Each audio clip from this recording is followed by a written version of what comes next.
Yo, what's up, everybody? Welcome back to another episode. I took a week off. I'm your host, Saint Aria. We are doing simple songwriting today. We're doing Front Toward Enemy by Marilyn Manson. I took a week off.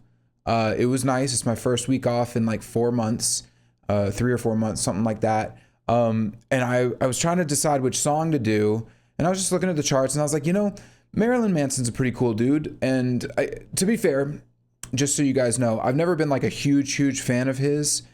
But I do think he's like I don't hate him or anything. I'm not like a hater. I've always been kind of neutral on him, right? I feel like he was part of that like super oppositional culture from the late 90s, kind of around the same time as like Eminem and South Park and all that, like where counterculture was like really popular, Slipknot and Disturbed and all that shit, just shock value. Unfortunately, I have always felt like Marilyn had a bit more style than substance. I just don't think, like, when you compare him like to the guys from South Park or Eminem, right? Since those are the two examples I have, I just don't think he quite stands the test of time as well as they do. With that said, with this song in particular, just like my general thoughts before we get into the deep dive, right?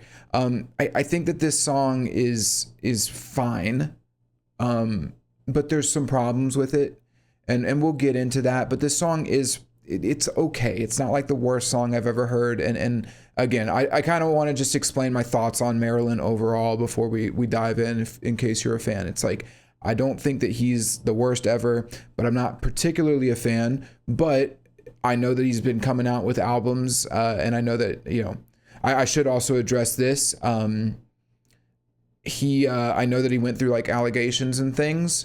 I'm not going to be talking about any of that.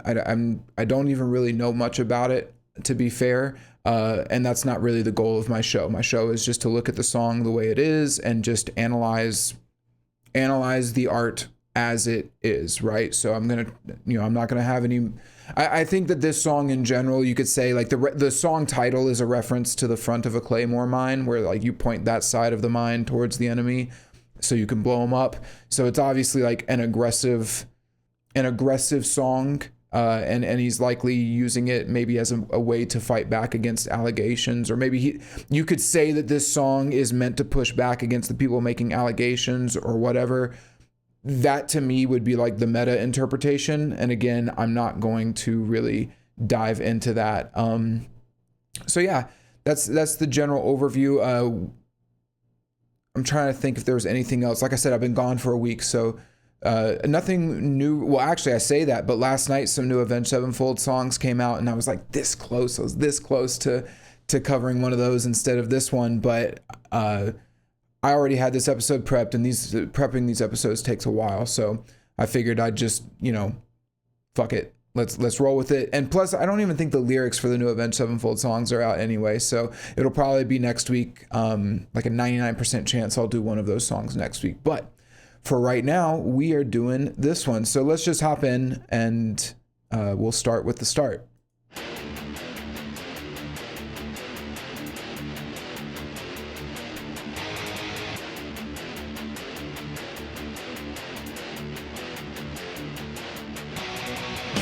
All right, so we start off with 2 guitar tracks. They've got it's not like super distorted, but it's got like enough distortion to feel gritty and heavy. And then we've got the closed hi-hat tapping in the center. If you didn't hear that, I didn't catch it the first time I listened to the song, but which is cool. The hi-hat, that closed hi-hat builds a lot of tension. And then during the final section of the riff, when it goes like da-na-na-na, there's a third guitar that comes in the center of the mix, right here. You're like so yeah, that, and then at the end of the riff, that little high note changes. Let's hear it. Yeah, so it goes up a little bit at the second half. So that's what's going on here. But in general, though, this riff is kind of generic. I'm just gonna kind of call a spade a spade. This is a very generic rhythm. It's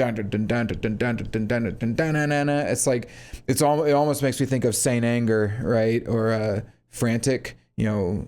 how did that go? Let me see if I can pull that up real quick. The frantic riff from Saint Anger. What I'm getting at is that little motif.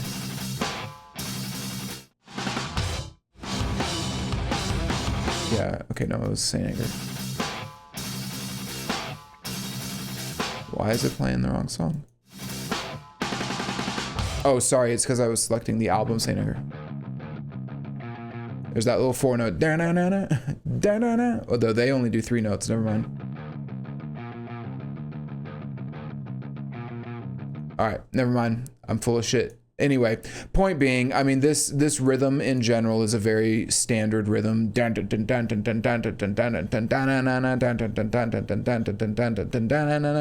been done many times.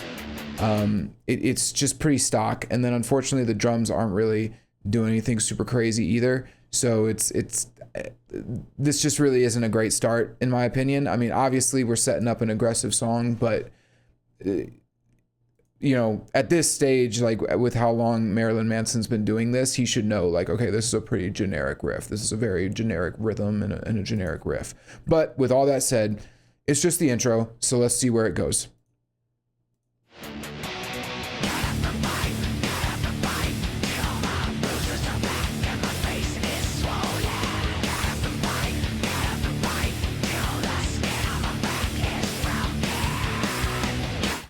So the drums come in and they really just follow the guitar. I wouldn't even say basic. They do just follow the guitar. It's the cymbals and the snare on those accented notes with the kick drum following along with the palm muted notes. So like ba doom doom ba doom doom ba doom doom ba doom doom ba doom ba doom ba doom doom. The truth is, again, kind of like the riff, like this is an extremely generic drum part, and it's honestly about as generic of a drum part that you could put on a song on this riff. There aren't even any fills or anything interesting, really. It's a very bland, very boring drum part. So kind of disappointing. And then halfway through, this lead guitar comes in. The tone on this guitar is really gnarly, but it doesn't do anything mind-boggling. Let's listen to it. Right there.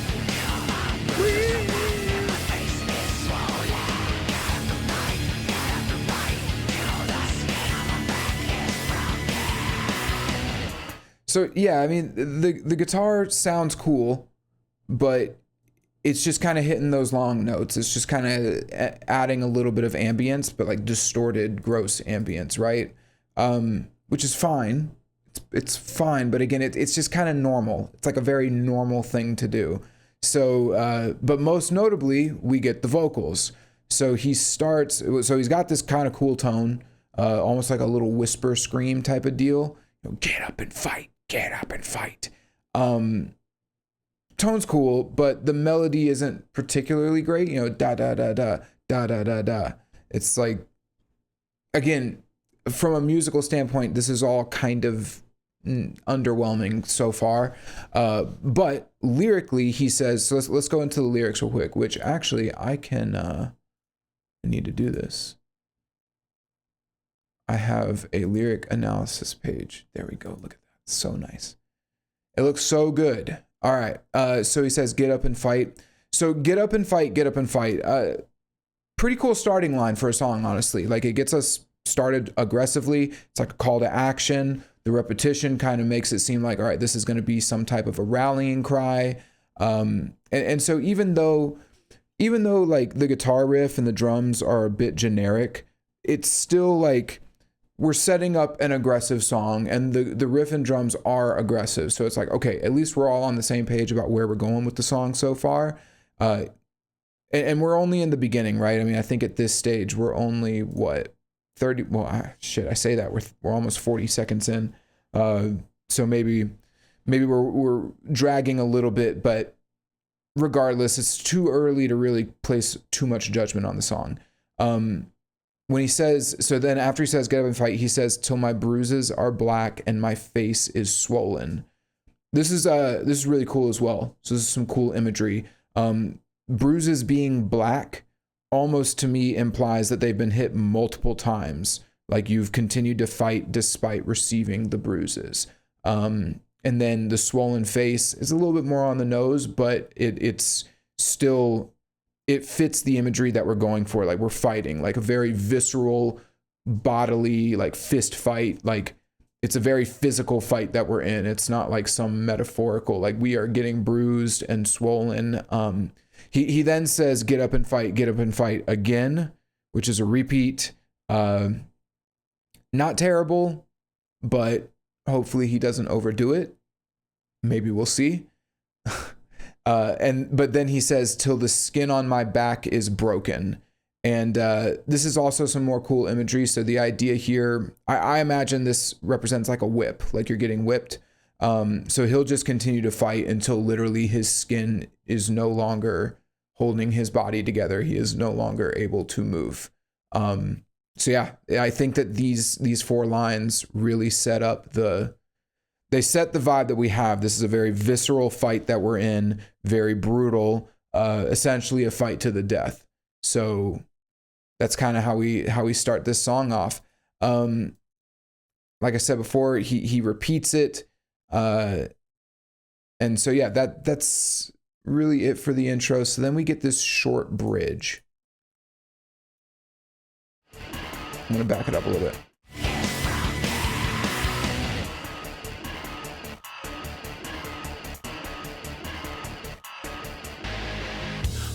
So this is a pretty cool little bridge. It kind of gives us, so far we've had this aggressive, like hard rock. I hesitate to call it metal, but like definitely like a hard rock sound to open us up. Then this brings in kind of the industrial and electronic elements. And it kind of brings the energy down in a way that's still kind of aggressive in order to bring us into the verse. One thing that I wanted to note about this is that you have 2 distinct synths that are playing. You have one that's almost like it makes me think of like that industrial hammer, you know, boom, boom, listen to that. Down, down, down, down. And then over top of it, you have another synth that's in a similar frequency range, kind of doing that little, so you get this little not interpolating, but like little polyrhythmic thing going on, which is cool. It makes this sound, it's simple, but it makes this sound complicated and cool in a way that's, I think, pretty effective. And then we hit the 4 notes here. Da, da, da, da. And that brings us into the verse. So I'm just going to let this verse play real quick. Put your borrowed weapons down. Show us your fist. You chiseled open the 7th seal. It's the reason I exist. I'm not just a cell looking for another prisoner. I got no story to tell. Laws are for cowards, but rules are for men. So, okay. This verse, so it's pretty groovy in like a dark Marilyn Manson type of way. So we get this bass line, which I think is the most distinct part. The drums are playing something pretty standard, but the bass line is very cool. It's like kind of following a little bit of the motif set up with that main riff. Cool bass line, and then halfway through we get these guitar sounds. It's like a distorted wah, but it's really more of like ambience. And it kind of holds out but fades out.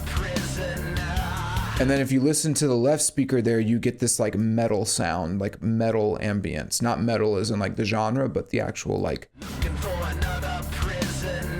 Hear that? Like almost like the sound you hear like in a large garage or something like that, where boom, like big echoey reverb. Right here. You hear that? So it's cool. So basically what I'm getting at is that this is a very open verse, very it's wide open so that Marilyn can have, you know, he's singing, right? And ultimately it's he's the focus of the music. But it's not like there's nothing going on. There's cool elements going on here to not only give us like that eerie, sinister tone, but to also give it like that aggressive tension that seems to be what this song is aiming for. So let's talk about Marilyn himself. So honestly, this is like his classic vocal style. It's like I don't want to sound like I'm diminishing it. It's like a sing talking thing that he's doing with some heavy vocal fry. Let me pull up the lyrics with, show us your fist, that type. I definitely can't do it, but you get what I mean, where it's not quite singing, but it's not just talking either. It's more like melodic talking, but with that vocal fry and in that very like stylized tone of voice, basically. It sounds great. I mean, honestly, he always sounds really good. He's a great vocalist, great performer. So, but with that said, the melody itself doesn't really like it's not particularly mind blowing. It's stuff that we've definitely heard from him before. So let's look at the lyrics now. So he says, "Put your borrowed weapons down."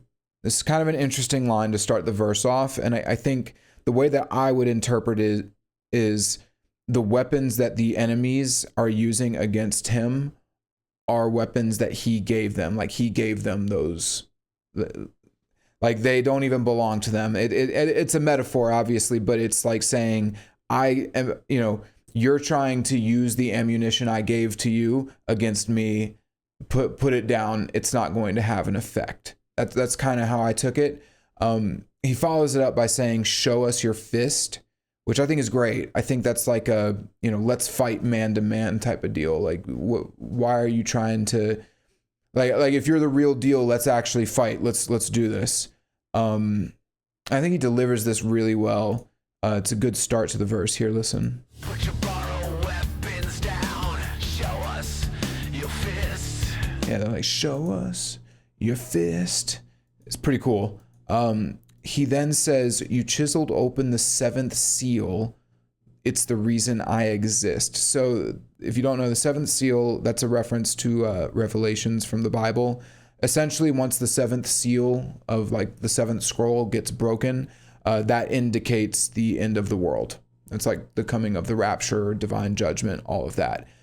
So obviously he's saying the reason he exists is because you open the seventh seal. So this is a version of him who is going to bring down divine judgment upon you, who opened the seventh seal, the enemy here. I think one thing that's worth noting is he uses that word chiseled. And I think that's a super fucking cool word to use here.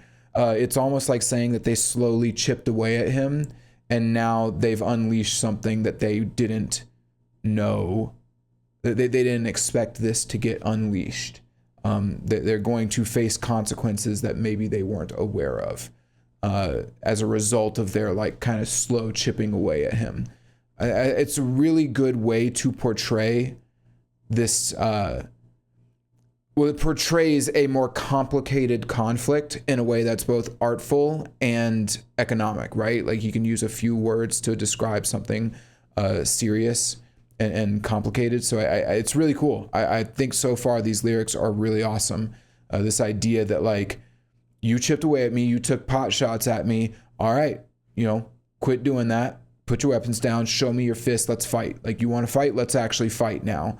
So then he says, I'm not just a cell, which I think is a very strange line on its own. And then he says, looking for another prisoner. So I wasn't sure what this meant.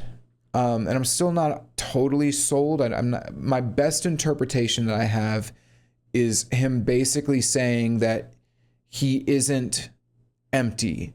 Like he's not some like empty person, vacuous person looking, trying to exist for someone else. Like he doesn't exist, or his purpose isn't to exist for somebody else. Because and the reason I have that is because the next line he says, I got my story to tell. So I think that's how I interpret it. It's like he is his own person. He's not just some empty thing. He exists or he is his own self and he has his own story to tell. That's my best interpretation of this. Because if you think about that as a metaphor, it's like I'm not just a cell looking for another prisoner. It's like you could say he's not looking for someone else to be inside him, but I mean, I don't know, maybe he is. He is Marilyn, but I think that's not the interpretation. I think there's something else going on there. And that's my best interpretation, is that he's his own self. He's not living for somebody else. So if you think differently, let me know. But he says, I got my story to tell. Laws are for cowards, but rules are for men. This is another cool line. So, you know, on the surface, you could say like, okay, rules and laws, they're the same. I mean, technically laws are rules, right? But the idea here is he's saying that, you know, cowards follow the law because they're just afraid of punishment. They're afraid of the consequences, whereas men create rules that they live by, right? And so they don't just follow the laws that are given to them just because they're afraid of what might happen to them if they don't. Men come up with a code of ethics for themselves and, you know, live for themselves, which follows from him saying, I got a story to tell, and then I'm not just a cell looking for another prisoner, right? So the idea here, overall, when we look at these verse lyrics, I think that these are great. I think that the idea is like, he has these opponents. He thinks that they're cowards who don't, you know, he thinks that they are cowards who don't live for themselves. They're shallow and vacuous and empty. And maybe that's what it is. Maybe when he says, I'm not just a cell, he's accusing them of being cells looking for prisoners. So not only are they empty, but they are looking for people to enslave or capture with their cowardly ideology. That could be it. That's pretty cool. But yeah, no, I mean, the obvious implication here is that he's angry and he's ready to fight. And these people don't know what they've unleashed by chipping away at him and taking the pot shots at him. So yeah, I think that this is pretty cool. So far, it feels very gritty, very gnarly, very visceral at this stage, you know, with words like chiseled and fist and the cell. And so yeah, this feels personal to me. This feels, you know, he's got some beef. So with that said, let's go into the pre-chorus.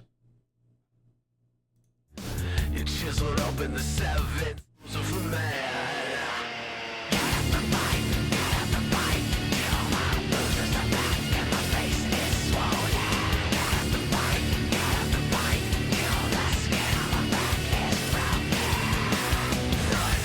So this pre-chorus is exactly the same as the intro. The only difference is that the guitar tone is a little bit lower, and there's a continuous hi-hat throughout. So when you compare it to the intro, right? Here's the intro.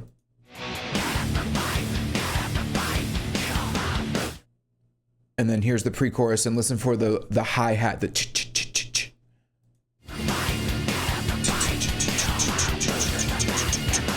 So yeah, they punch that hi-hat in or something. I mean, unless the drummer's doing it, but doing it all at the same time. But yeah, I will say at this stage of the song, I'm like, okay, you said get up and fight a whole lot. It's starting to get a little bit, I think when I first heard it here, I got a little bit worried that like, maybe we might outplay that. And, spoiler alert, I think we do, but we'll get to it when we get to it. But yeah, again, this is the same thing as the pre-chorus, and it's just invoking the people who are listening. It's like a rallying cry, fight, fight, fight type of deal. Then we get into the chorus.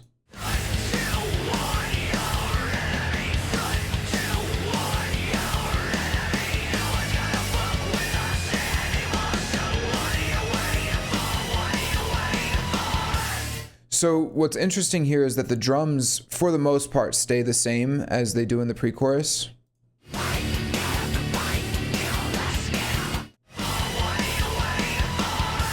That like dun dun, you know, ba-dun dun ba-dun dun ba-dun dun ba-dun dun ba-dun ba-dun. So and then minus the hi-hat, obviously. The guitar riff does change, and it's more of like a descending open riff, like a I think you can hear it a little bit more clearly at the end of the song.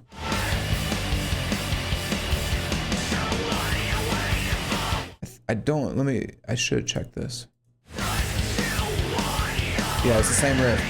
So type of deal. Again, it's nothing like crazy from a guitar perspective, but that is what's going on here. It does change from the pre-chorus riff. And then towards the end of it, of the end of the chorus, we do get this high-pitched guitar that comes in just to kind of build the tension, like at the peak of the chorus.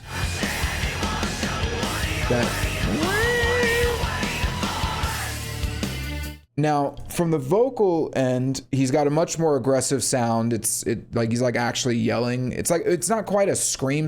It's more like a heavy shout, but it's cool. My only issue is that he's following the drum guitar beat from the pre-chorus, so he's following along with the drums now. So like we're in the pre-chorus, he was doing a separate thing, get up and fight, while the guitars and drums did dun dun dun dun dun dun dun dun. Now here vocally, the guitar changes, but he is now doing, front toward towards your enemy. It's like, again, that rhythm is very overdone. It's a very simple, common rhythm. And I just feel like he's smashing it into your face and not necessarily in a good way. It's like, yeah, we really got this awesome rhythm here. We got to just really take advantage of it. It's like, no, this rhythm is not that awesome. So that's my beef with the vocal melody on the chorus, but let's look at what he's saying real quick.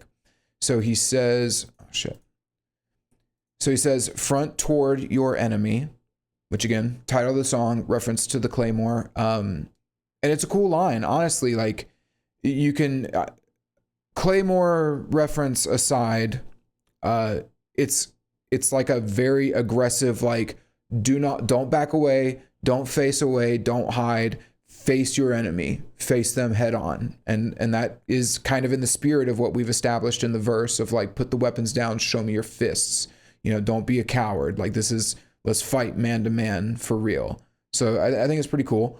He repeats front towards your enemy, and then he says, no one's gonna fuck with us anymore. So I think what he meant, or what he means here, is we're done being fucked with. Like, no one's going to fuck with us anymore. Like, don't fuck with me anymore type of deal, right? What's funny is I was like scratching my head at this line first time I read it, because my initial interpretation was that he meant like, we're in the clear. They're going to leave us alone. Like, no one's going to fuck with us anymore. We can do what we want. And I was like, why is he saying that? Like, the fight's not over yet. We're in the middle of the fight with this song. And then I was like, oh, I think it was just the way that he said it. Let me see if I can find it. And again, this isn't like anything to do with him. This is me misinterpreting the line, but.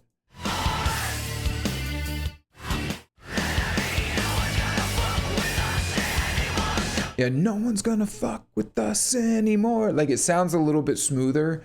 The way he sings it a little smoother, and it I don't know, maybe something about it just made me think he meant like, they're going to leave us alone. We can do whatever we want. And I'm like, isn't the whole song a fight song? What are we doing? And it's like, no, it is. He's saying, we're not going to be fucked with anymore. You're not going to mess with us. We're not going to take it. We're not going to take it. So he says, no one's going to fuck with us anymore. So what are you waiting for? What are you waiting for? Honestly, the what are you waiting for is very generic to me.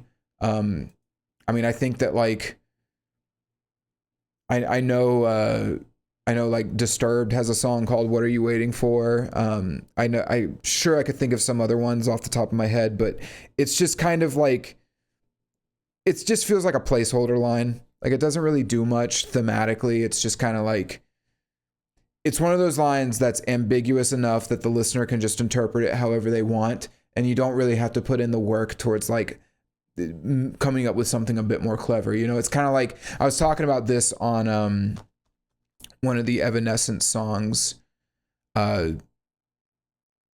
I can't remember which one specifically, but she's talking about like, it was Who Will You Follow, where she talks about like fire, like we're playing with fire, like you're playing with fire. It's like, that's such a, like, yeah, okay. I mean, it works. It's fine. It's just, that's the best you could do.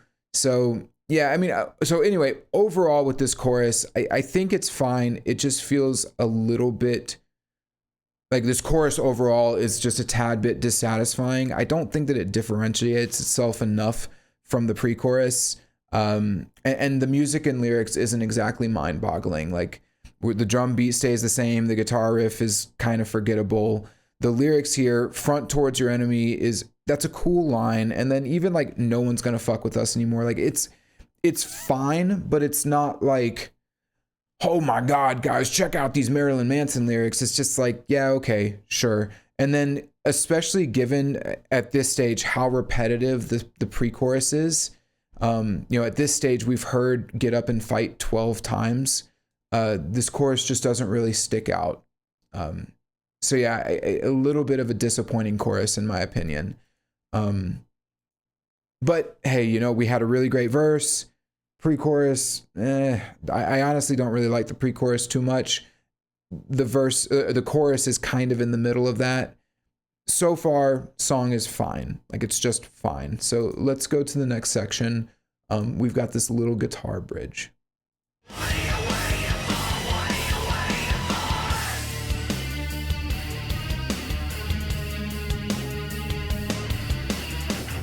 So this is the second little short bridge we've gotten. And this one is really just like the music is essentially like the verse, but we get a few guitar notes, which sound cool. I mean, I love hearing guitar. Again, nothing mind-boggling. It just kind of brings the energy down in a smoother way.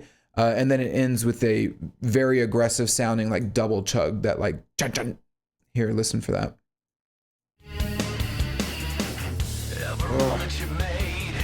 And then we get the verse, so I'll let the verse play out. Every rule that you made is coming back to break you. Everyone that you faked is now fucking awake. Stop trying to dumb us down. Grass is dead or on the other side. Better keep your casket closed. So you Okay, so the music here is essentially the same.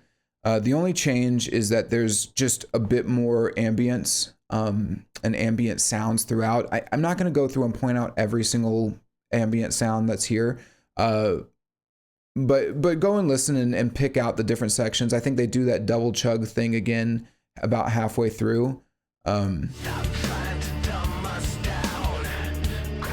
Yeah, you hear it sounds like there's maybe 3 guitars playing. There's one on the right doing higher notes, one on the left doing lower, and then one in the middle that's just kind of like a thickener.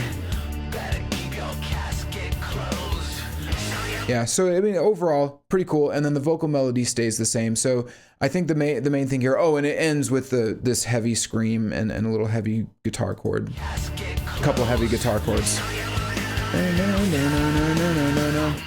We're not talking about that bridge yet. So now that gets us to the lyrics of the second verse. So he says, every rule that you made is coming back to break you.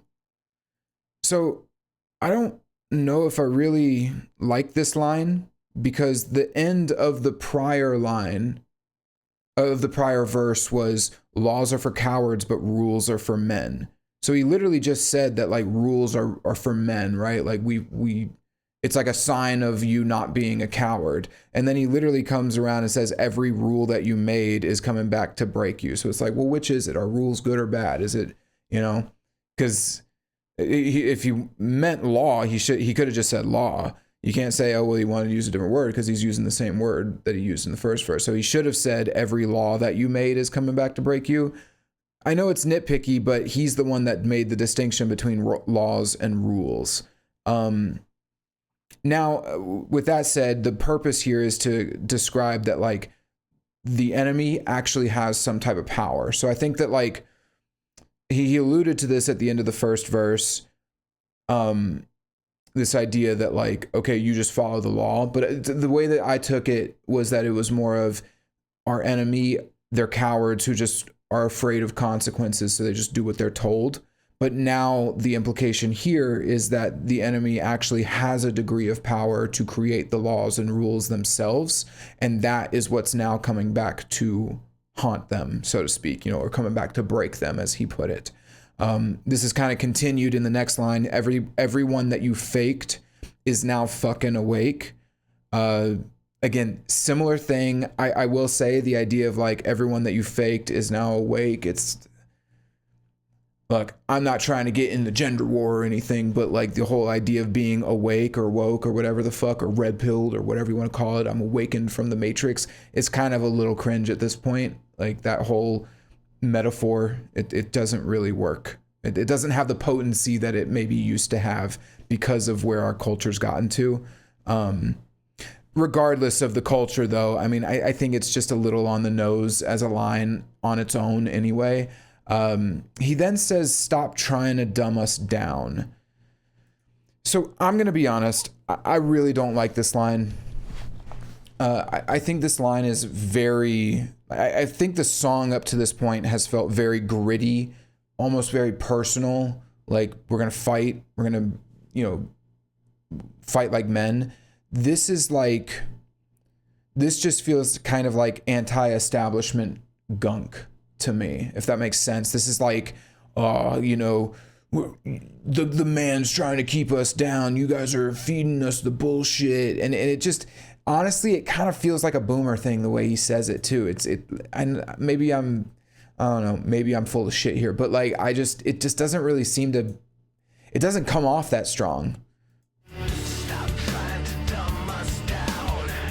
It's like, stop trying to dumb us down. It's like, it's not working. It doesn't really work for me. And honestly, if you want me to be like, I'm just going to say this now. He says the phrase get up and fight 28 fucking times in this song. Like, I'm sorry, but when we're talking about like smooth brained, like being smooth brained, like that type of like repetition over and over like that is like, that's dumb. And it's going to be, spoiler alert, it's one of my biggest complaints with this song is that it just bashes you over the head with the same shit over and over again. And so if we're going to talk about like, stop trying to dumb us down, you can't really say something like that on a song where you just say over, get up and fight, get up and fight, get up and fight, get up and fight. It's like, oh my God, pick a new line, pick a new phrase. So yeah, I really don't like this line, and I think this is the wrong song for him to put this line on. One, because the song is kind of dumb in some ways with the way that it just repeats itself endlessly. But then on top of that, this opens the song up to be like this anti-establishment thing. Whereas I think the song plays better as something that's a little bit grittier and a little bit more like hardcore, like Fight Club type shit, I mean, maybe that's a bad example because Fight Club has the same thing at the end, so not a good example, but you get what I mean, right? Like I liked the idea of this song being very visceral and personal as opposed to this big having this like broader message to it. It just doesn't quite seem to fit. So we'll just see where it goes, but that's what I'm not a big fan of. He then says grass is deader on the other side. So it's just a little bit of wordplay. But I think the implication here is he's saying that the opponent's way of thinking is not better. So, we might say, like we're talking amongst ourselves and saying, oh man, the grass is greener on the other side. It's like, no, the grass is dead on the other side. Like the way that they think, the way that they live is dead. It's worse. So, cool bit of wordplay to describe that difference. He then says, oh shit, my lean better keep your casket closed. The way I would take this is like the enemy is hiding in their own casket, maybe. And then he screams, so you won't hear the laughter. Again, this line just feels a little cringe. Just feels a little cringe to me, It's, I get it. I get the,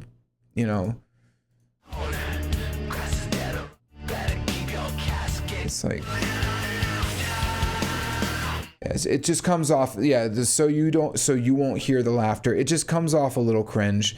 I don't know. I mean, like we're laughing, ha ha ha. And I think it's I don't know. I'll get into it later, but overall, I think this verse is much weaker than the first verse. I think the first verse felt very gritty and personal. There were these allusions to broader conflict, like the seventh seal or the rules and laws and things.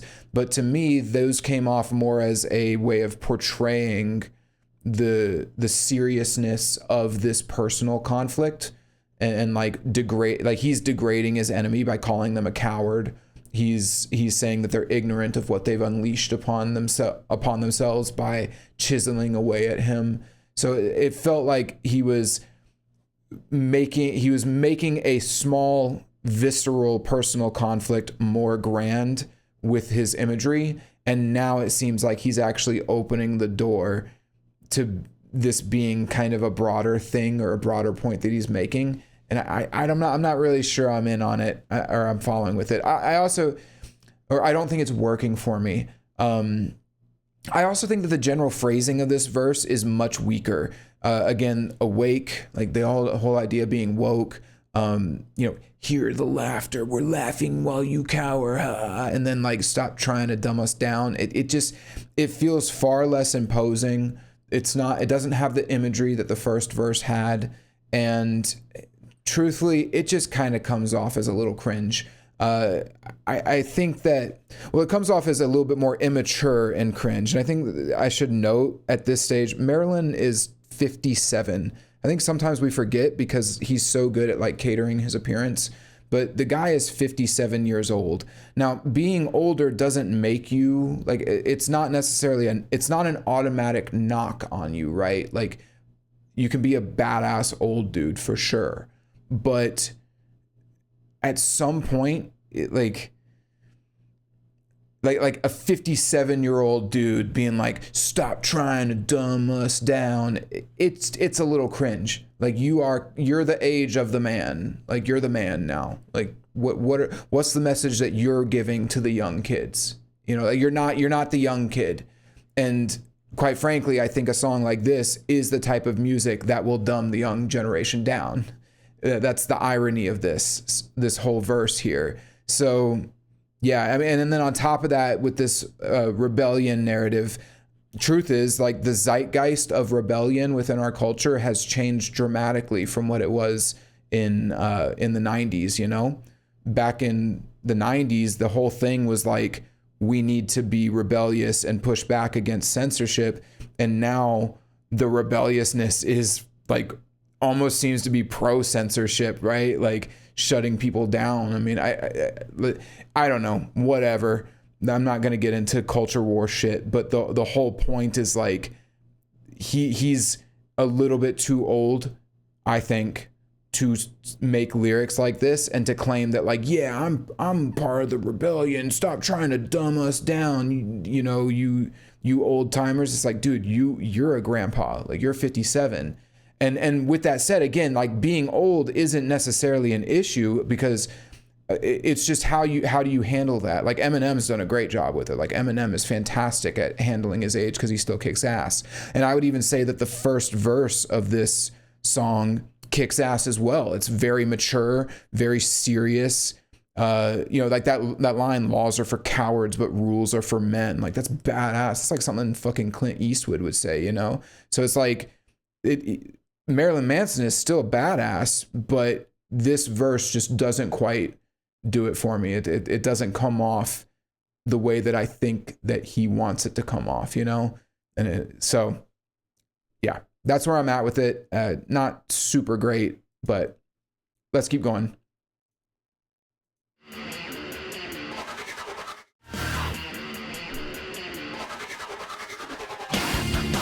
So we get this short little bridge. This is our third bridge. So I just want to note, these little bridges are super cool. I think sometimes musicians forget that they could just throw in like a little 3-second, 5-second thing just for fun, So with that said, though, I do think this is like the weakest of the bridges. So it starts off with the guitar riff and then kind of like cuts to like this whirling noise.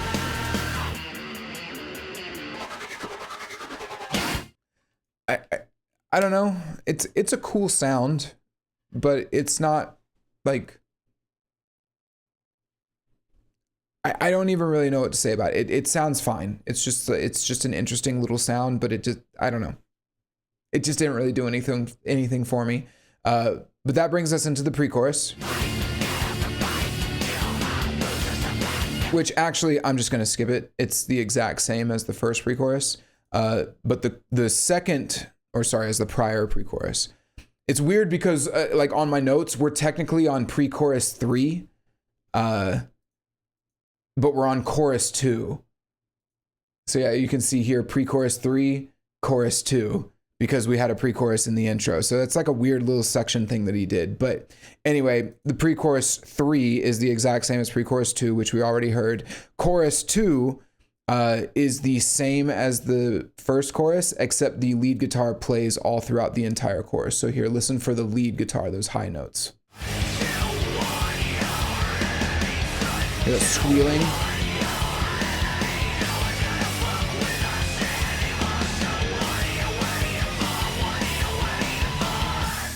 Cool. So yeah, same chorus.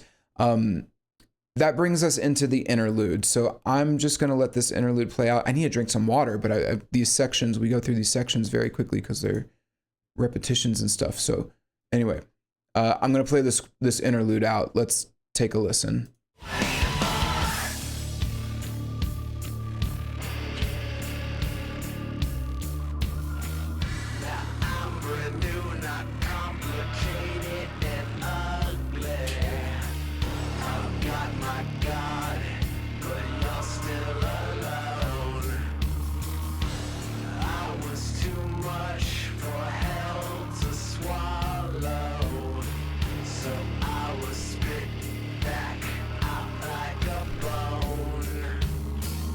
All right, cool. We'll stop there. So the energy drops down big time. I mean, this is, you can see on my song progress bar here, this is the longest section of the song.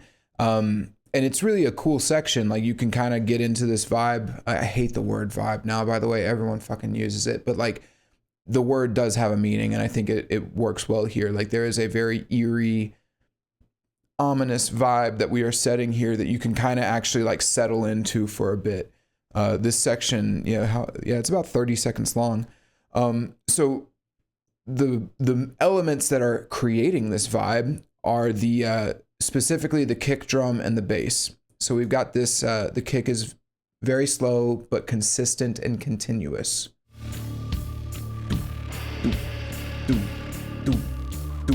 And we get that really cool bass line again. I think the bass is like instrumentally the standout on this song, which isn't saying too much, unfortunately, but it's still a cool bass line. Pay attention to the bass line here.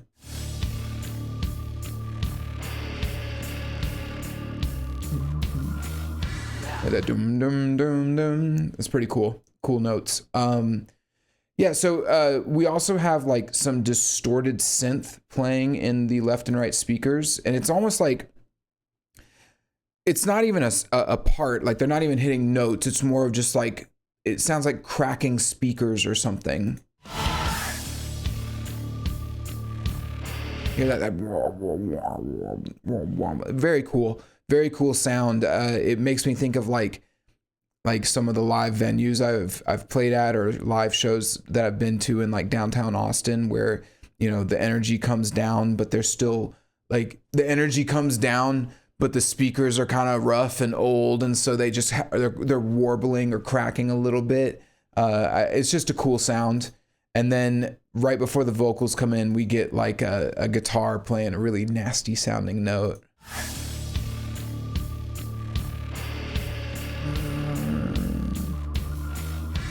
Now, again, I'm not going to go through all of the different ambient sounds here. There's a ton of them, but the one that I will point out, or the one last thing that I'll point out, is when he says the word ugly, there's a piano note, and it's really cool, just low piano note.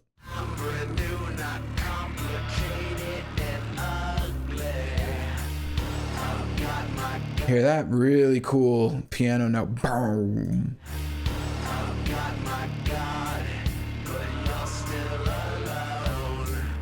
Yeah, super cool. Anyway, like I said, there's tons of little noises and things happening here that are really interesting and worth paying attention to, but I won't point every single thing out.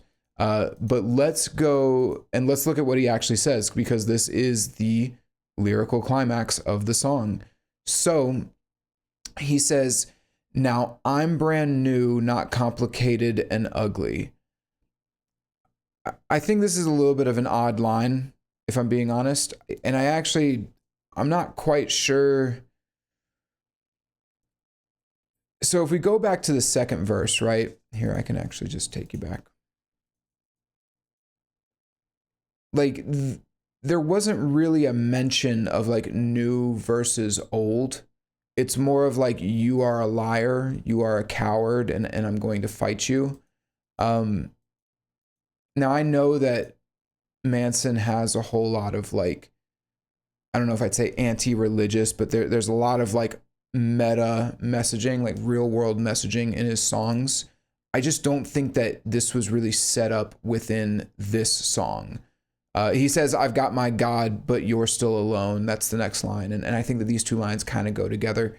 I just don't know if he set up the religious conflict specifically in this song with the lyrics in this song. So it does seem to come out of nowhere. And it just feels a little bit meta. Now, when he says like, "Now I'm brand new, not complicated and ugly," that does, again, it's like a meta reference to his place in the world. And this is maybe just me. This is my personal take, but I don't really agree with this sentiment either. Typically things that are brand new, like something being brand new, definitely doesn't make it beautiful, or keep it from being ugly. In fact, a lot of new things tend to be very, very ugly. And the older things are the things that stand the test of time and persist tend to be the things that are the most beautiful. And it's oftentimes tough to tell which things are going to stand the test of time in the moment. So like newness as a concept isn't going to be, it doesn't automatically make you beautiful. So I'm not quite sure I agree with the angle he's taking here. Obviously, I think he's probably referencing religion and like the complications of religion. Sure, fine, but I'm not going to dive into that. I just think in general, when we're looking at beauty and which things are actually beautiful and which things are actually ugly, whether or not it's new or complicated or old or simple or whatever, those aren't necessarily the things that determine it, you know? So it's a little bit of a simplistic line in my opinion. And then when he says, "I've got my God, but you're still alone."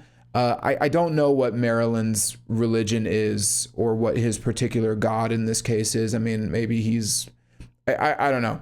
I know that he's got a whole lot of like Antichrist stuff. Like one of his albums is called, what the fuck is it called? I just listened to the album. I try to do a little bit of research on the artist before I do these episodes. Hold on. Antichrist Superstar. Okay, I knew it was Antichrist something. And I should know that, right? I listened to that full album before, like this past week, just to get a little bit of a catch up. I had heard it at some point years ago. Anyway, doesn't fucking matter. Point I'm making is I don't know the whole depths of Marilyn Manson's like personal ideology. So truth is, when he says, "I've got my God, but you're still alone," I'm not 100% sure what to take from it. I guess because here's the thing, he could just be a Christian and maybe he's talking to the people who aren't Christian and who are atheists and they're alone. I don't know. The only reason I would think otherwise is because I know Marilyn Manson. So that's kind of like, again, when I say that this seems to come a little bit out of nowhere, this is maybe the issue with it coming out of nowhere, is when he says like, "I've got my God, but you're still alone." I could very easily interpret that as being he believes in God and he's got God on his side and he's talking to atheists and people who don't believe in God. I don't know, maybe it's a part of, and with all that said, like this also could just be a part of this album's concept. I know that this is the second part of a concept album series or pair, that is called, it's like the Assassination of God. or Assassination Under God, Part 2, Chapter 2. Just fucking everything up, aren't I? One Assassination Under God, Chapter 2. There we go. Got it. I should put the album name on here. I thought about doing that, but then I figured, what if there's like a single and I don't have an album name? I guess I could just leave it off. Regardless, whatever. He then says, I was too much for hell to swallow, so I was spit back out like a bone. That's a really cool fucking line. That's a really cool line. And again, I think that's actually more of that to me is more of what this song encompasses, is this idea of like, you know, I'm a fucking badass and you don't know what you're in for, right? And again, like the imagery there of like the bone, the spit, the, you know, hell, like, well, maybe not the hell part, but like hell being used as a metaphor to show how hardcore he is as a man. It's like that to me matches up much more with what we got in the beginning of the song and what I thought we were setting up versus kind of where the song has gone. Yeah. So then he says, what the world needs now is a savaging. And that's it. That's the big line. So that's the climax. And honestly, I just felt like it kind of lands a little bit flat as a line. Again, I really prefer the angle of this song being that it's like a visceral personal conflict.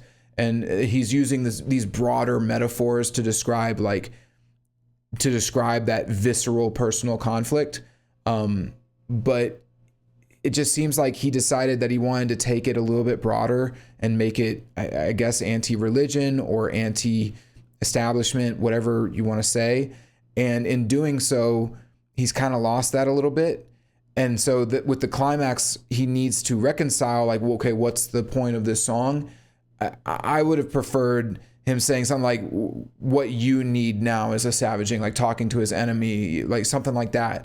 But now he's got to make it about the world and like some big worldly thing. And it just doesn't quite, it's like he shot himself in the foot regarding the scope of this song, right? Like rather than addressing a specific individual or set of individuals, and making the song like really gritty and personal, he's turned it into like some large scale pseudo spiritual conflict, which kind of, I don't know, it just doesn't really seem to work for me, right? The song doesn't feel large scale. It feels very gritty and personal. That riff and the chorus and pre-chorus lyrics, you know, get up and fight, you know, talking about back, you know, the skin on your back is broken. It's like that to me implies like a fist fight, right? But now he's got to make it this big, you know, the world needs a savaging. It's like, why are we talking about the world? Talk about the enemy in front of you, front toward enemy, right? So yeah, and just as a line in general, I don't think it's really that. It's just sort of like, you know, fuck the world, dude. Like, all right, sure, fine, whatever. So yeah, overall, truth is this climax is a little bit lackluster. This line in particular is a little bit lackluster, and ultimately the whole point of the song just kind of ends up being like, well, it just means fight. We're just gonna fight. But I'm gonna talk about the theme at the end. We're truthfully, we're kind of at the end of the song. So let's kind of knock through this real quick. Here, hold on. Sorry, I didn't play this line. Let me play it.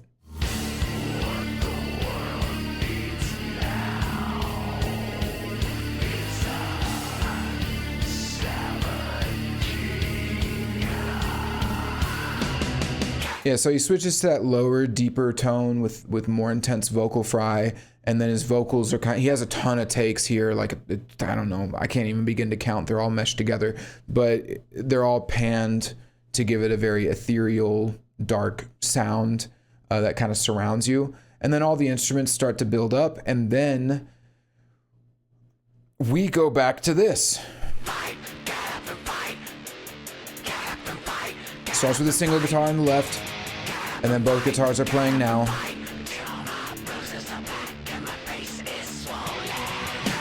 We get the snare coming in, and then we get a high-pitched guitar there on the left as well.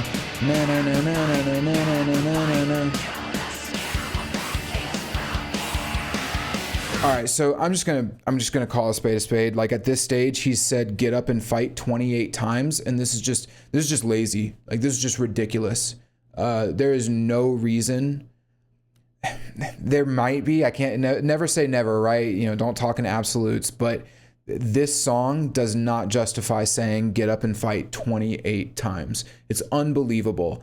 And like at this stage, with how long he's been doing this, he should know better. He should know better. This does not work at all. It's boring, it's lazy and repetitive. And especially on a song like this, where his whole thing is like, stop trying to dumb us down. Like this song at this point, the first time I was listening to it, not even the times I had to listen to it to take notes for this, the first time I listened to it, I was like, oh my God, I'm losing brain cells listening to this fucking song. Over and over and over again, he says it. It's ridiculous. There's no reason to say it this many times. So yeah, it's crazy. And the music is not interesting enough to back it up either. So I have a serious problem with this. This really does damage to the song. And so then we get chorus 3. Truth is, there's no reason to play it. It's the exact same chorus that we got before. He then repeats the chorus again. And the only difference here with this repeat is that there's some additional guitar layers.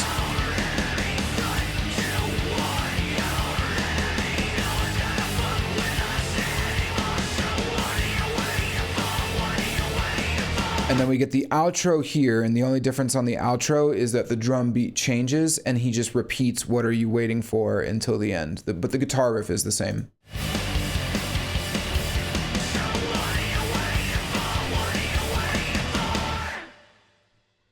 So yeah, that's it. That's the end of the song. So I wanted to kind of just blast through and get to the end so I could talk about it holistically here. Give me 1 second. So here's kind of the issue here. And we had at the beginning this idea of like this visceral conflict, personal conflict. He then widened the scope to be more of like this larger scale, anti-establishment, political, religious battle type of deal, which means that when he gets to the climax, he's got to sort of reconcile that. But the problem is that this song doesn't feel larger than life. This song feels like a fight song, like you're in a fist fight with somebody. So when he gets to the climax, because of what he set up in the second verse by expanding the conflict out, he kind of has to wrap that up somehow. And so that's where he says, what the world needs now is a savaging. And it's just kind of like this line that falls flat.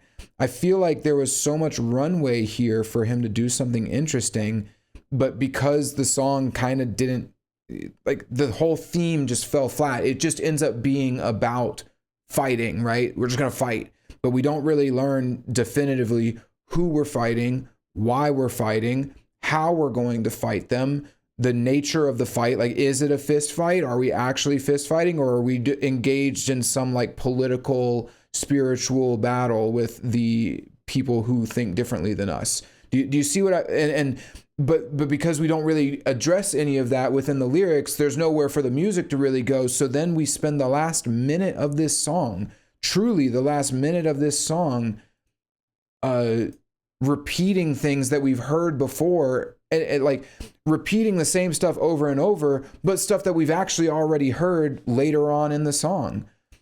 Do you see where the issue is? What I'm getting at here? Do you see how this turns into an issue? Because the theme wasn't what the hell? Why did it switch images? Hold on.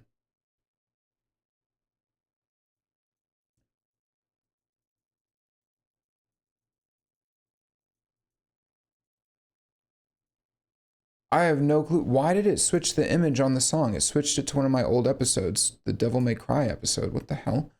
Give me 1 second, guys. I'm sorry. I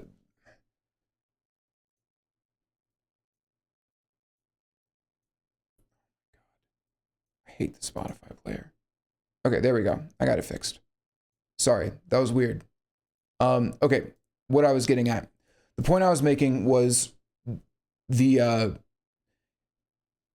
because the theme is sort of all over the place and it didn't really get fleshed out properly. Like there is a theme about fighting and your enemy is an idiot, they're cowards and they follow rules and all that shit. But because it didn't really get fleshed out enough, the song just kind of relies on the repetitiveness for the last half of it. At least that's kind of the perception that I have. Yeah, like just stop trying to dumb us down. Grass is deader on the, we're not going to be like you.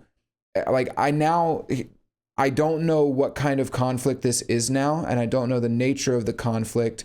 And so anyway, I feel like I'm repeating myself, which is exactly what I'm frustrated with him for doing. The point is this song doesn't really seem to know exactly what it wants to be in terms of the type of conflict and the style of conflict.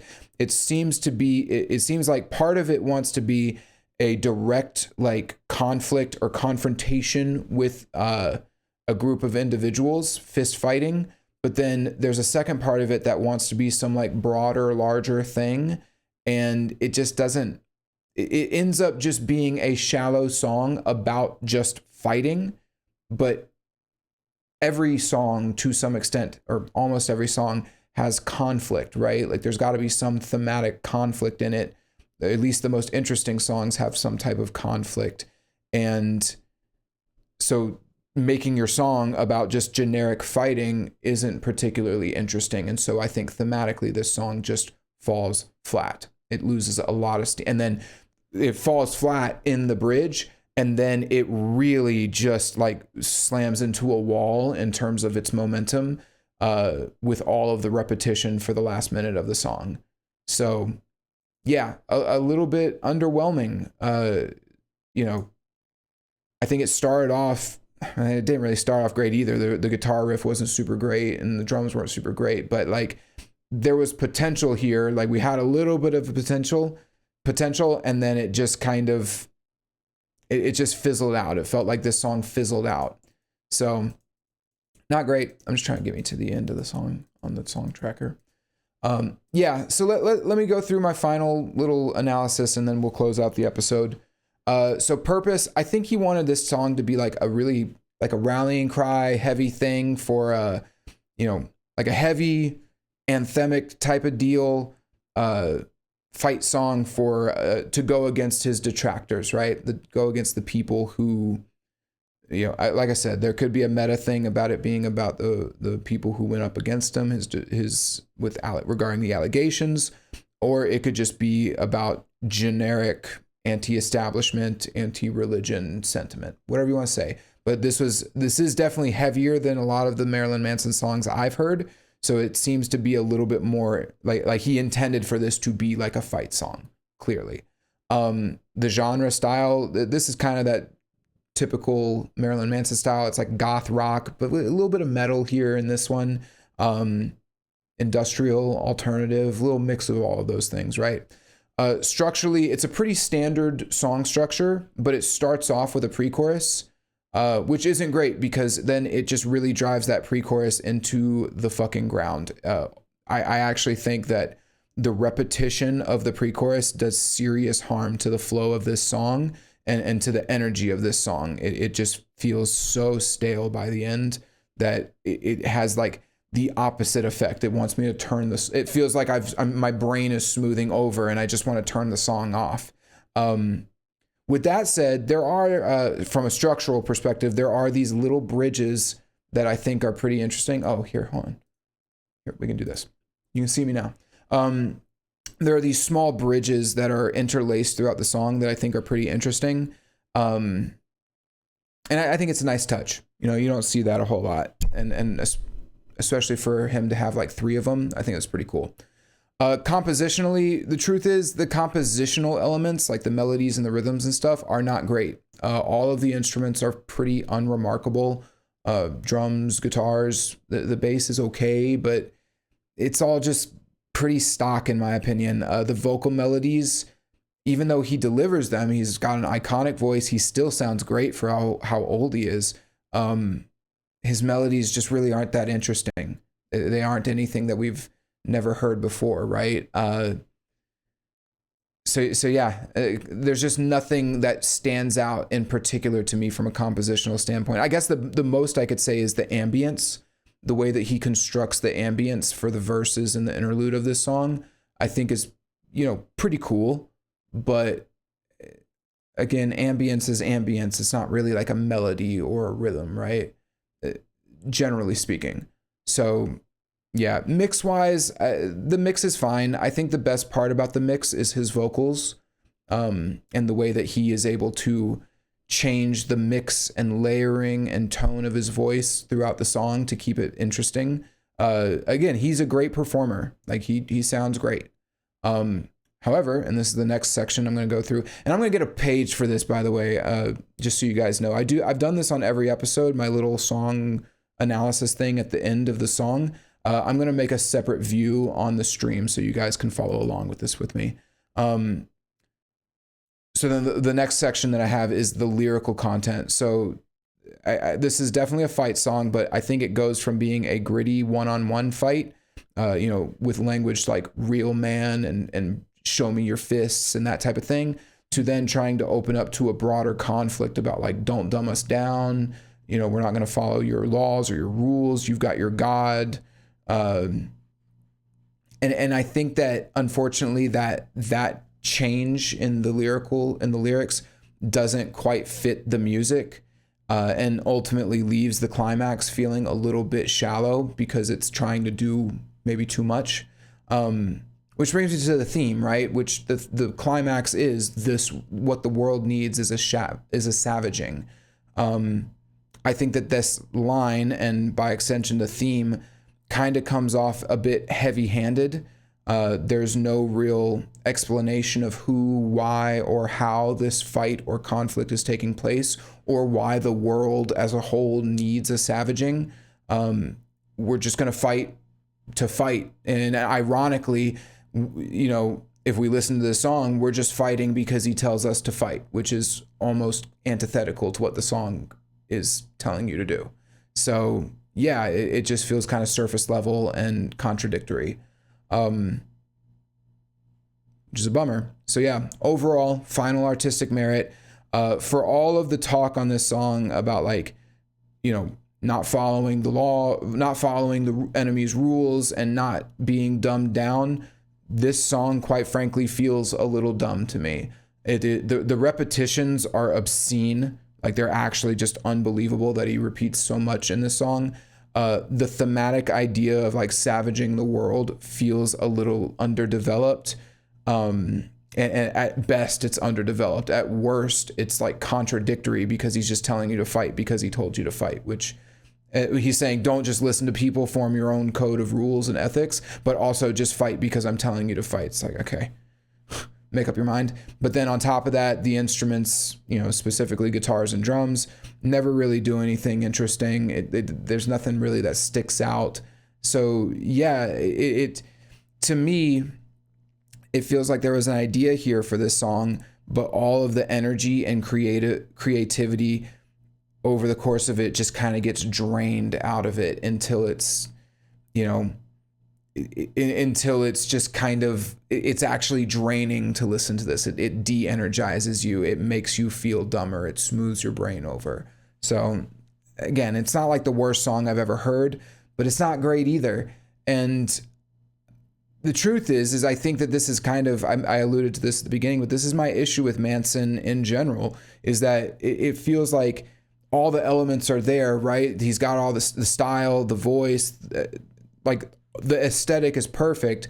But then when it comes to, the substance, like what are the lyrics here? Like I don't think anyone's going to look at these lyrics and say, oh my God, these are top tier lyrics. These are incredible. No guitarist is going to look at these guitar parts or, and correspondingly the drums or the bass and think these are just mind-boggling sections here. Like this is all substantively fairly weak, which sucks, I don't like to see this. I don't have any beef with Manson. I like a lot of his songs, but this feels weak.